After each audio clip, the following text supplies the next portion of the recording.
Hello students. मैं सुधांशु स्वागत करता हूं आपका आशीष तिवारी यूट्यूब चैनल पर। आशा करता हूं कि आप सभी अच्छे होंगे।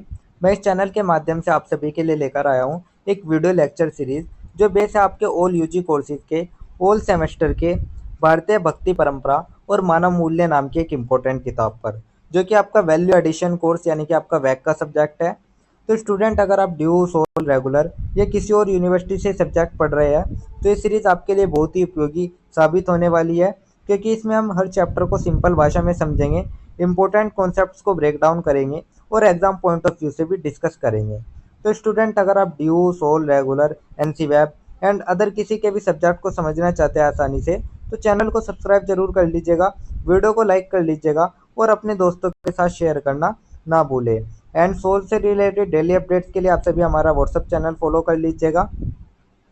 तो चलिए शुरू करते हैं। मैं आपका स्वागत करता हूं ऑल यूजी कोर्सेज के ऑल सेमेस्टर की भारतीय भक्ति परंपरा और मानव मूल्य सब्जेक्ट के यूनिट नंबर सेकंड के चैप्टर नंबर 8 के इस वीडियो लेक्चर में। इससे पहले की वीडियो में हमने यूनिट नंबर सेकंड के chapter number 5, chapter number 6 and chapter number 7 के इंपॉर्टेंट टॉपिक डिस्कस किए थे, और आज की वीडियो में हम यूनिट नंबर सेकंड के चैप्टर नंबर 8 संत नामदेव के बारे में डिस्कस करेंगे। तो स्टूडेंट, क्या ईश्वर केवल मंदिरों में मिलते हैं या वह हर सांस में, हर काम में, हर धड़कन में मौजूद है? एक संत थे जिन्होंने कहा भगवान केवल मूर्ति में नहीं, जीवन के हर क्षण में है। जी हाँ, हम बात कर रहे हैं संत नामदेव जी की। तो चलिए इस चैप्टर की जो हम शुरुआत करते हो वो हम एक छोटी सी प्रस्तावना से कर लेते हैं। तो सबसे पहले इस चैप्टर में एक छोटी सी प्रस्तावना देख लेते हैं। प्रस्तावना में हम देखेंगे संत नामदेव भक्ति आंदोलन के प्रमुख स्तंभ थे। उन्होंने न केवल महाराष्ट्र में बल्कि उत्तर भारत में भी भक्ति का प्रचार किया। तो जो संत नामदेव थे भक्ति आंदोलन के प्रमुख स्तंभ माने जाते हैं, क्योंकि उन्होंने न केवल महाराष्ट्र में बल्कि उत्तर भारत में भी भक्ति का प्रचार किया। उनकी रचनाओं में गहरी आध्यात्मिकता, सामाजिक चेतना और समर्पण भाव स्पष्ट रूप से दिखाई देता है। तो उनकी जो भक्ति थी उसमें गहरी आध्यात्मिकता, सामाजिक चेतना और समर्पण की झलक मिलती है। तो स्टूडेंट, कल्पना कीजिए महाराष्ट्र के पंढरपुर में भीड़ लगी है। लोग विठल विठ्ठल के मंदिर में भजन गा रहे हैं, बीच में खड़े नामदेव जी गा रहे हैं, हरि नाम ही जीवन का सच्चा सहारा है। भीड़ भाव विभोर होकर उनके साथ गाने लगती है। तो ये तो हमारी एक छोटी सी प्रस्तावना हो गई। प्रस्तावना के बाद जो हमारा नेक्स्ट टॉपिक आता है वो हमारा आता है संत नामदेव को लेकर। तो अब हम संत नामदेव जी का बारे में डिस्कस कर लेते हैं, जिसमें हम सबसे पहले देखेंगे उनका जीवन परिचय। तो सबसे पहले हम संत नामदेव जी का जीवन परिचय के बारे में डिस्कस कर लेते हैं। तो जैसे कि आप देख सकते हैं ये हमारे संत नामदेव जी है। तो जीवन परिचय में हम देखेंगे संत नामदेव का जन्म महाराष्ट्र के पंढरपुर के पास एक दर्जी परिवार में हुआ था। वे विष्णु के भक्त और भावना विठल के प्रति उनकी अटूट आस्था थी। तो जो संत नामदेव जी का जन्म है वो महाराष्ट्र के पंढरपुर के पास एक दर्जी परिवार में हुआ था। उनका ईश्वर के प्रति गहरा प्रेम और भक्ति बचपन से ही थी, और वे जो अपने इष्ट देव मानते थे वे भगवान विठल, कृष्ण का एक स्वरूप ही है भगवान विठल, उनको वे अपना इष्ट देव मानते थे। नामदेव का जीवन सादगी, भक्ति और समाज सेवा का परिचायक है। तो उनका जीवन सादगी, भक्ति और समाज सेवा से परिपूर्ण था। तो कहते हैं कि बचपन में जो नामदेव थे वह मंदिर जाकर भगवान विठल से ऐसे बातें करते थे जैसे अपने मित्र से करते हो। एक बार मंदिर के पुजारी ने उनसे कहा ये मूर्ति है, सुनती नहीं है। तब नामदेव ने पुकारा और भगवान विठल मुस्कुराकर प्रकट हुए। तो ये था हमारा एक छोटा सा जीवन परिचय विठल संत नामदेव जी का। इसके बाद जो हमारा नेक्स्ट टॉपिक आता है वो हमारा आता है संत नामदेव के मन में भक्ति की प्रगाढ़ता। तो अब हम भक्ति की प्रगाढ़ता देख लेते हैं संत नामदेव जी के मन में, जिसमें हम देखेंगे उनकी भक्ति सगुण ईश्वर की ओर थी और विट्ठल के चरणों में उनका गहन समर्पण था। तो जो नामदेव की भक्ति थी वो सगुण ईश्वर की ओर थी। उनके लिए भगवान केवल मंदिर में नहीं बल्कि हर जगह उपस्थित थे। उन्होंने केवल भगवान को मंदिरों में नहीं बल्कि जीवन के प्रत्येक क्षण और कार्य में देखा। उनकी भक्ति में संगीत, प्रेम और सहजता का अद्भुत समन्वय था। तो उनकी भक्ति की विशेषता यही है कि वे विट्ठल के चरणों में गहरा समर्पण उनका था। भक्ति में संगीत और प्रेम का अद्भुत मेल मिलता है, साथ ही जीवन के हर काम को ईश्वर की सेवा मानना होता है। तो यही थी भक्ति की प्रगाढ़ता संत नामदेव के मन में। तो नामदेव खेत में हल चला रहे थे, कोई पूछ बैठा ईश्वर की पूजा कब करोगे? तो वे मुस्कुराए, जब हल चला रहा हूँ तब भी विट्ठल की सेवा ही कर रहा हूँ। तो यही था संत नामदेव के मन में भक्ति की प्रगाढ़ता। इसके बाद जो हमारा नेक्स्ट टॉपिक आता है वो हमारा आता है संत नामदेव का उत्तर भारत की ओर प्रस्थान। तो अब हम देख लेते हैं जो संत नामदेव जी थे उन्होंने उत्तर भारत की ओर प्रस्थान कैसे और कब किया। तो नामदेव ने अपनी भक्ति को महाराष्ट्र तक सीमित नहीं रखा, बल्कि वे उत्तर भारत की यात्रा पर निकले। तो नामदेव ने अपनी भक्ति को महाराष्ट्र से तक सीमित नहीं रखा। वे उत्तर भारत की यात्रा पर निकले और संत कबीर, संत रविदास जैसे संतों से मिले। वहाँ उन्होंने संत कबीर, रविदास आदि के साथ संपर्क स्थापित किया और भक्ति का प्रसार किया। उनकी हिंदी रचनाएं गुरु ग्रंथ साहिब में भी संकलित है, जो उनकी उत्तर भारत में प्रभावशीलता को दर्शाती है। तो जो उनकी हिंदी रचनाएं हैं, वह गुरु ग्रंथ साहिब में भी हमें मिलती है। तो स्टूडेंट सोचिए, काशियों के गलियों में कबीर और नामदेव आमने सामने बैठे हैं। दोनों ईश्वर पर चर्चा कर रहे हैं। कबीर कहते हैं ईश्वर निराकार है, नामदेव मुस्कुराकर कहते हैं वह सगुण भी है। तो जिसे मैं विट्ठल के रूप में देखता हूँ, लेकिन दोनों का संदेश एक ही है, प्रेम और मानवता। तो यही था संत नामदेव का उत्तर भारत की ओर प्रस्थान। इसके बाद जो हमारा नेक्स्ट टॉपिक आता है, वो हमारा रचनाएं एवं साहित्यिक योगदान आता है। तो अब हम संत नामदेव जी का रचनाएं और उनकी साहित्यिक योगदान जो है उसको देख लेते हैं। तो इसमें हम देखेंगे नामदेव की रचनाएं मुख्यतः अभंग शैली में है। उन्होंने मराठी और हिंदी में भक्ति गीतों की रचना की। तो नामदेव ने मुख्यतः अभंग शैली में रचनाएं की। उनकी भाषा मराठी और हिंदी थी। उनकी रचनाओं में भक्ति के साथ एक सामाजिक आलोचना, वैराग्य और ईश्वर के प्रति स्पष्ट प्रेम होता है। तो जो उनकी रचनाएं हैं उसमें भक्ति और समाज सुधार का गहरा संगम है। वे मानते थे कि सच्चा भक्त वही है जो ईश्वर का नाम ले और समाज की सेवा करे। उनके 60 से अधिक पद गुरु ग्रंथ साहिब में सम्मिलित है, जो उनकी साहित्यिक प्रतिष्ठा को प्रमाणित करते हैं। तो उनकी जो 60 से अधिक रचनाएं हैं वे गुरु ग्रंथ साहिब में संकलित मिलती है। तो उनका एक उदाहरण है, उनकी एक पंक्ति है, मन में हरि, वचन में हरि, कर्म में हरि, यही है सच्चा जीवन। तो यही था रचनाएं एवं साहित्यिक योगदान गुरु नामदेव जी का। इसके बाद जो हमारा नेक्स्ट टॉपिक आता है वो हमारा एक छोटा सा निष्कर्ष आता है। तो अब हम पूरे चैप्टर का एक छोटा सा निष्कर्ष कर लेते हैं। तो निष्कर्ष में हम देखेंगे संत नामदेव न केवल एक महान भक्त थे, बल्कि एक समाज सुधारक और संत कवि भी थे। तो संत नामदेव केवल भक्ति नहीं बल्कि समाज सुधारक भी थे। उन्होंने जातिवाद, आडंबर, अंधविश्वास का विरोध किया और सच्चे प्रेम और भक्ति के मार्ग का प्रचार किया। तो उन्होंने जातिवाद, पाखंड और अंधविश्वास का विरोध करते हुए प्रेम, समानता और भक्ति का संदेश दिया। उनकी रचनाएं आज भी जनमानस को प्रेरित करती है और भक्ति आंदोलन में उनका योगदान अमूल्य है। तो आज भी जब पंढरपुर में विट्ठल का नाम गूंजता है तो ऐसा लगता है मानो नामदेव जी गा रहे हैं, हरि नाम से बढ़कर कोई पूजा नहीं, हर इंसान में हरि को देखो, वही असली भक्ति है। तो ये था हमारा एक छोटा सा निष्कर्ष, जिसके साथ हमारे यूनिट नंबर 2 का चैप्टर नंबर 8 भी कंप्लीट होता है। तो यही था हमारा यूनिट नंबर 2 का चैप्टर नंबर 8। इसके बाद जो हमारा नेक्स्ट चैप्टर आता है वो हमारा यूनिट नंबर 2 का ही आता है, जो कि हमारा यूनिट नंबर 2 का चैप्टर नंबर 9 है। तो यूनिट नंबर 2 के चैप्टर नंबर 9 में हम संत योगिनी ललित के जी के बारे में बात करेंगे। तो स्टूडेंट, आज हम आपको लेकर चलते हैं कश्मीर की वादियों में, जहाँ जन्मी एक ऐसी संत कवित्री जिन्होंने न केवल भक्ति को नया आयाम दिया, बल्कि अपनी कविताओं और साधने के जरिए पूरे समाज को झकझोर कर रख दिया। तो हम बात कर रहे हैं संत योगिनी ललित की। आइए हम जानते हैं उनके जीवन, उनकी भक्ति और उनके दार्शनिक विचारों की अनोखी यात्रा को। तो चलिए इस चैप्टर की जो हम शुरुआत कर लेते हैं वो हम सबसे पहले एक छोटी सी प्रस्तावना से कर लेते हैं। तो सबसे पहले हम एक प्रस्तावना देख लेते हैं। प्रस्तावना में हम देखेंगे संत योगिनी ललित कश्मीर के प्रसिद्ध संत कवित्री थी, जिन्होंने धार्मिक, सांस्कृतिक और दार्शनिक विचारों को मिलाकर भक्ति को नया आयाम दिया। तो स्टूडेंट, जो ललित थी वो केवल एक संत ही नहीं थी, वे कश्मीर की संस्कृति, आध्यात्मिक और दर्शन का संगम भी थी। वे शैव मत के अनुयायी थी, परंतु उनकी दृष्टि समन्वयवादी थी, जिसने कश्मीर की संत परंपरा को समृद्ध किया। तो जो ललित जी थी वे शैव मत की अनुयायी थी, लेकिन उनका जो दृष्टिकोण था वो केवल किसी एक मत तक सीमित नहीं था, बल्कि उन्होंने सभी मतों और विचारों को मिलाकर एक समन्वयवादी दृष्टि दी। इसलिए वे कश्मीर की सिंहनी कही गई, क्योंकि उनके समाज को नए विचारों से गर्जना की। तो यही थी हमारी एक छोटी सी प्रस्तावना। प्रस्तावना के बाद जो हमारा नेक्स्ट टॉपिक आता है वो हमारा जीवन परिचय आता है। तो अब हम ललित जी का जीवन परिचय देख लेते हैं। तो सबसे पहले आप देख लीजिएगा, ये हमारी संत ललित जी है। तो ललित का जन्म कश्मीर के पामपोर गांव में हुआ था। उनका वास्तविक नाम लल्लेश्वरी या ललिता देवी बताया जाता है। तो ललित का जन्म कश्मीर के पामपोर गांव में हुआ और उनका जो असली नाम था वो था लल्लेश्वरी या ललिता देवी।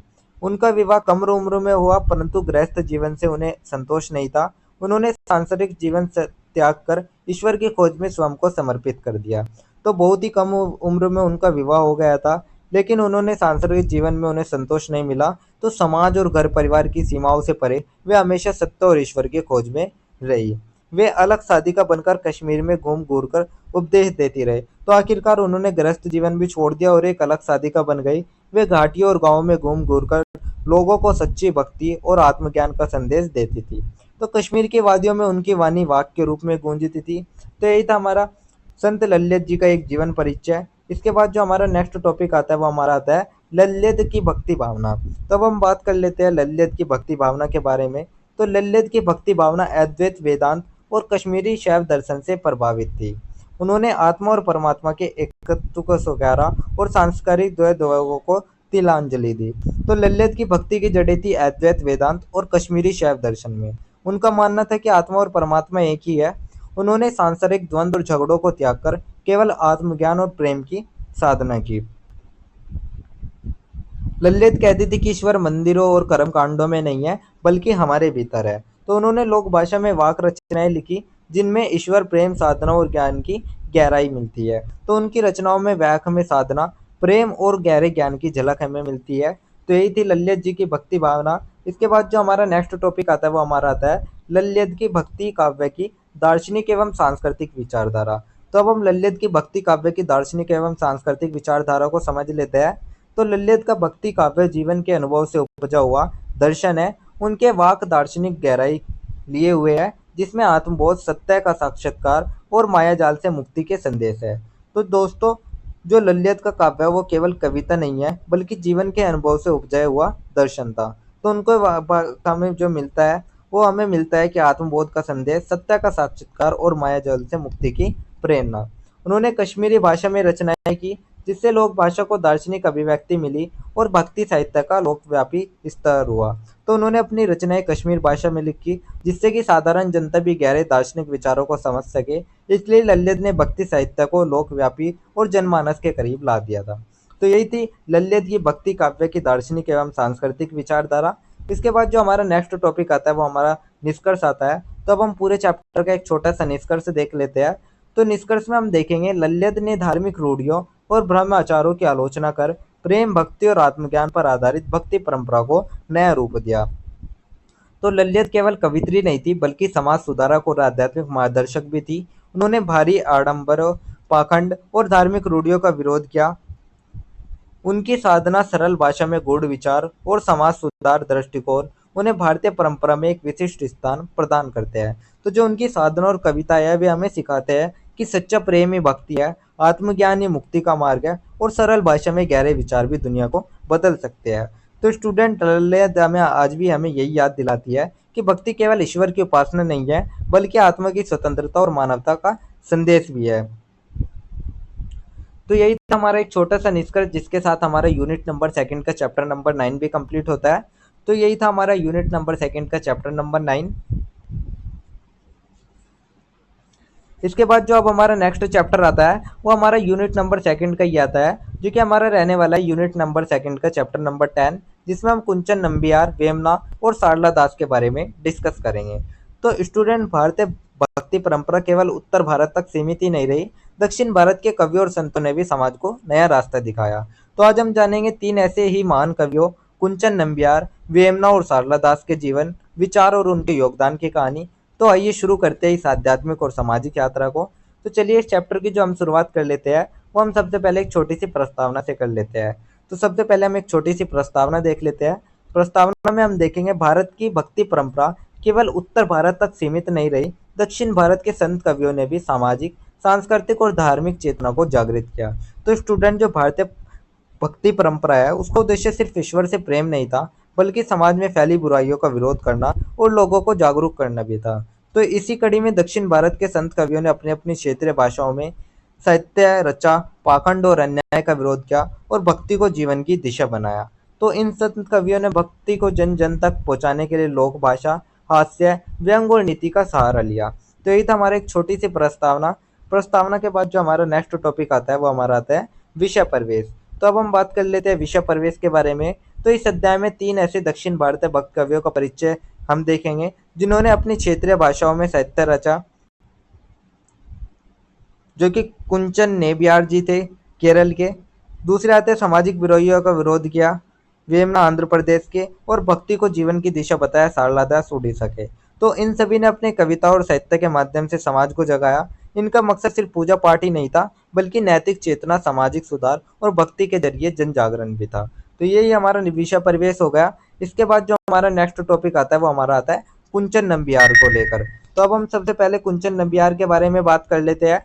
तो सबसे पहले हम कुंचन नंबियार का जीवन परिचय देख लेते हैं। तो जैसे कि आप देख सकते हैं ये हमारे कुंचन नंबियार जी है। तो सबसे पहले हम उनका जीवन परिचय देख लेते हैं। जीवन परिचय में हम देखेंगे जन्म केरल में 18वीं शताब्दी में, मलयालम भाषा के प्रसिद्ध कवि और कलाकार, ओट्टन थुल्लाल नृत्य शैली के प्रवर्तक। तो जो कुंचन है उन कुंचन नंबियार का जो जन्म है वो 18वीं शताब्दी में केरल में हुआ था। वे मलयालम भाषा के प्रसिद्ध कवि और कलाकार माने जाते थे। उन्होंने एक अनोखी नृत्य शैली ओट्टान थुल्लाल की शुरुआत करी थी, जिसमें नृत्य, संगीत और कविता तीनों का अद्भुत संगम था। तो यही था हमारा कुंचन नंबियार जी का जीवन परिचय। इसके बाद हम देख लेते हैं कुंचन नंबियार जी के विचार। तो उनके विचारों में हम देखेंगे उन्होंने व्यंग और हास्य के माध्यम से समाज की बुराइयों पर प्रहार किया, धर्म के नाम पर हो रहे पाखंड का मजाक उड़ाया।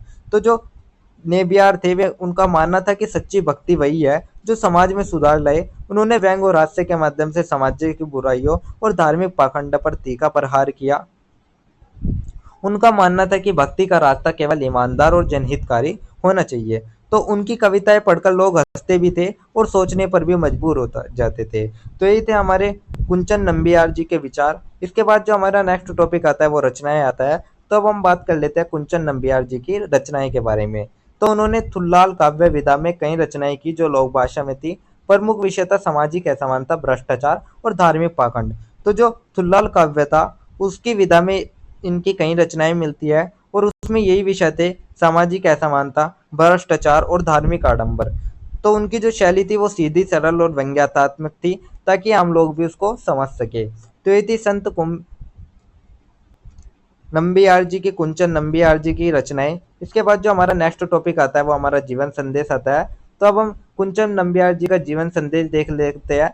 तो जीवन संदेश में हम देखेंगे जीवन में हास्य के माध्यम से भी गंभीर संदेश दिए जा सकते हैं। सच्ची भक्ति वही है जो समाज में सुधार लाए। तो नंबियार ने दिखाया कि हंसी और व्यंग भी समाज के सुधार का हथियार बन सकते हैं। उनका संदेश था भक्ति सरल, ईमानदार और जनहितकारी होनी चाहिए।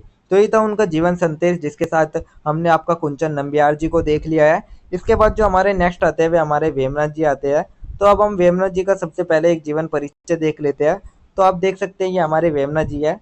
तो जन्म आंध्र प्रदेश, 14वीं से 15वीं शताब्दी, तेलुगु भाषा के महान संत कवि। तो वेमना का जन्म 14वीं से 15वीं शताब्दी में आंध्र प्रदेश में हुआ था। वे तेलुगु भाषा के महान संत कवि माने जाते थे। उनका जो जीवन था वो साधारण था, लेकिन जो विचार थे वे गहरे और प्रभावशाली थे। तो यही था हमारा वेमनाथ जी का जीवन परिचय। इसके बाद नेक्स्ट टॉपिक आता है विचार। तो अब हम वेमनाथ जी के विचार देख लेते हैं। विचार में हम देखेंगे उनकी कविताओं में जीवन की सच्चाई, नैतिकता, आत्मचिंतन और सामाजिक चेतना मिलती है। तो वेमना की जो कविताएं है वो जीवन की सच्चाइयों से भरी हुई है। उन्होंने साधारण भाषा में उच्च विचारों को व्यक्त किया। तो उनकी जो भाषा थी वो साधारण थी, लेकिन उनके जो विचार थे वे ऊंचे नैतिक विचार थे। उन्होंने उदाहरण नीति पद्य tell the truth, behave right, usually that is true bhakti. तो उनकी नीति पद में लिखता है कि सत्य बोलो, धर्म का पालन करो और ईमानदारी से जीवन जियो। तो उनका मानना था कि यही सच्ची भक्ति है। तो यही थे हमारे वेमना जी के विचार। इसके बाद जो हमारा नेक्स्ट टॉपिक आता है वो हमारा जीवन संदेश को लेकर आता है। तो अब हम वेमना जी का जीवन संदेश देख लेते हैं। तो जीवन संदेश में हम देखेंगे समाज को धोखा, पाखंड और अत्याचार से मुक्त कर नैतिकता और सत्य की ओर ले जाना ही सच्ची भक्ति है। तो वेमनाथ जी ने लोगों को सिखाया कि भक्ति का मतलब सिर्फ मंदिर जाना या पूजा करना नहीं है, बल्कि सच्चाई और न्याय का पालन करना है। उन्होंने कहा पाखंड और अन्याय छोड़ो, सत्य और नैतिकता को अपनाओ। तो यही था जीवन संदेश वेमनाथ जी का। तो यही थे हमारे वेमनाथ जी। इसके बाद जो हमारे नेक्स्ट आते हैं वे हमारे आते हैं सारला दास जी। तो अब हम सारला दास जी के बारे में बात कर लेते हैं। तो सबसे पहले देख लीजिएगा ये हमारे सारला दास जी है। तो अब हम बात कर लेते हैं सारला दास जी के जीवन परिचय के बारे में। जन्म उड़ीसा, वर्तमान ओडिशा, 15वीं शताब्दी, ओडिया भाषा के आदि कवि के रूप में प्रसिद्ध। तो जो सारला दास जी का जन्म है वो 15वीं शताब्दी में उड़ीसा, जो कि अब ओडिशा है, उसमें हुआ था। वे ओडिया भाषा के आदि कवि माने जाते हैं। उन्होंने समाज के उपेक्षित वर्गों की पीड़ा की आवाज दी थी। तो यही थे हमारे सारला दास जी का जीवन परिचय। इसके बाद जो नेक्स्ट टॉपिक आता है वो आता है विचार। तो अब हम सारला दास जी के विचार देख लेते हैं। तो विचार में हम देखेंगे उन्होंने स्त्री, शूद्र और उपेक्षित वर्गों की पीड़ा को अपनी रचनाओं में स्थान दिया। तो जो सारला दास की कविताएं थी वे सिर्फ भक्ति तक सीमित नहीं थी, उन्होंने समाज में व्याप्त अन्याय, स्त्रियों और शूद्रों की तकलीफों को सामने लाए। तो भक्ति के साथ साथ सामाजिक चेतना और न्याय की भावना को प्रमुखता दी। तो उनकी जो रचनाएं है उसमें सामाजिक न्याय, समानता और भक्ति, इन तीनों का ही सुंदर मेल मिलता है। तो यही थे हमारे सारला दास जी के विचार। इसके बाद जो हमारा नेक्स्ट टॉपिक आता है वो रचनाएं आता है। तो अब हम सारला दास जी की कुछ प्रमुख रचनाएं देख लेते हैं। तो प्रमुख रचना है ओडिया महाभारत, जिसमें उन्होंने लोक दृष्टिकोण से महाभारत की व्याख्या की। तो उनकी प्रमुख रचना ओडिया महाभारत, उसमें ओडिया महाभारत में महाभारत को लोक दृष्टिकोण से लिखा ताकि आम जनता भी इसे समझ सके और इससे शिक्षा ले सके। तो यही थी उनकी रचनाएं। तो इसी के साथ जो हमारे सारला दास जी है उसको भी हमने देख लिया। इसके बाद जो हमारा नेक्स्ट टॉपिक आता है वो हमारा एक छोटा सा निष्कर्ष आता है। तो अब हम पूरे चैप्टर का एक छोटा सा निष्कर्ष देख लेते हैं। तो निष्कर्ष में हम देखेंगे कुंचन नंबियार, वेमना और सारला दास जैसे संत कवियों ने भक्ति को केवल धार्मिक क्रिया नहीं बल्कि सामाजिक और नैतिक चेतना का माध्यम बनाया। तो स्टूडेंट जो कुंचन नेबियार, वेमना और सारला दास जी थे, इन तीनों ने हमें यही सिखाया कि भक्ति केवल ईश्वर की साधना नहीं है बल्कि समाज की भलाई और मानवता की सेवा है। तो नंबियार ने व्यंग से पाखंड का विरोध किया, वेमना ने नैतिकता और सच्चाई को भक्ति का आधार बताया और वहीं जो सारला दास जी थे उन्होंने अन्याय और असमानता के खिलाफ आवाज उठाई। इनकी भाषा सरल, शैली व्यावहारिक और उद्देश्य जनजागरण था। इनका साहित्य आज भी भारत की सांस्कृतिक एकता और मानव मूल्य का सशक्त उदाहरण है। तो इनकी कविताएं आज भी उतनी प्रासंगिक है जितनी सदियों पहले थी, क्योंकि सच्ची भक्ति वही है जो हमें सत्य, न्याय, समानता और प्रेम की राह दिखाए। तो स्टूडेंट, यह थी कहानी तीन महान संत कवियों कुंचन नंबियार, वेमना और सारला दास की। तो यही था हमारा एक छोटा सा निष्कर्ष, जिसके साथ हमारा यूनिट नंबर सेकंड का चैप्टर नंबर 10 भी कंप्लीट होता है। तो ये था हमारा यूनिट नंबर सेकंड का चैप्टर नंबर 10। तो अगर किसी स्टूडेंट को ये पीडीएफ या नोट्स चाहिए होंगे तो आप हमारे टेलीग्राम चैनल को ज्वाइन कर लीजिएगा, वहाँ आपको ये पीडीएफ या नोट्स मिल जाएंगे। एंड अगर किसी भी स्टूडेंट का किसी भी तरह का कोई डाउट या किसी भी तरह की कोई क्वेरी होती है तो आप हमारे कमेंट सेक्शन में या फिर हमारे इंस्टा पेज को फॉलो करके भी पूछ सकते हैं।